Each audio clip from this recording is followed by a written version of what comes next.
ایک فلسطینی خاتون کہتی ہیں کہ جب ہم رات کو سوتے ہیں تو ہم حجاب لگا کر سوتے ہیں تاکہ رات کو اگر ہمارے اوپر بم گرے اور صبح کو ہماری لاشوں کو نکالا جائے تو ہمارے جسم ڈھکے ہوئے ہوں۔ اللہ اکبر! کیسے اسلام کو اور اسلام کے مزاج کو سمجھنے والے لوگ ہیں۔ مجھے یہ واقعہ پڑھ کر حضور نبی کریم علیہ الصلوۃ والسلام کی صحابیہ کا واقعہ یاد آ گیا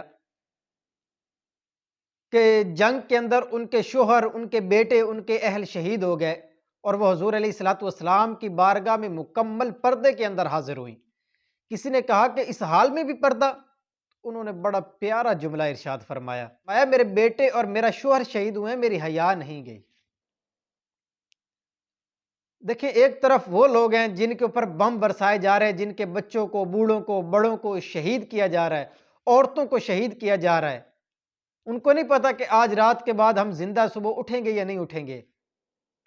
لیکن اس حال میں بھی وہ اسلامی احکامات کو نظر انداز نہیں کر رہے، بلکہ ان کے اوپر اچھے انداز سے، آسن انداز سے عمل کر رہے ہیں۔ اور ایک طرف ہم ہیں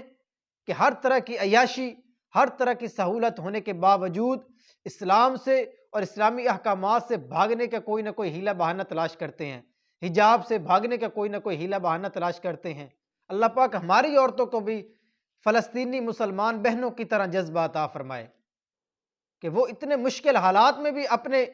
آپ کو چھپا کر رکھنے کی کوشش کر رہی ہیں، اور ہماری عورتیں العیاذ باللہ تعالی ہر طرح کی سہولت ہونے کے باوجود بازاروں میں اپنے آپ کی نمائشیں کرنے کے چکر میں پڑی ہوئی ہیں اور مغرب کے لادین اور مسلم مخالف پروپیگنڈے کے تحت اسلام سے، حجاب سے بھاگنے کی کوشش کر رہی ہیں۔ اللہ پاک وہاں کے مسلمانوں کی مدد فرمائے، ان کو مزید جرأت و استقامت عطا فرمائے، اور ہماری مسلمان بہنوں کو بھی اسلامی احکامات پر اچھے انداز سے، آسن انداز سے پابندی کرنے کی توفیق عطا فرمائے۔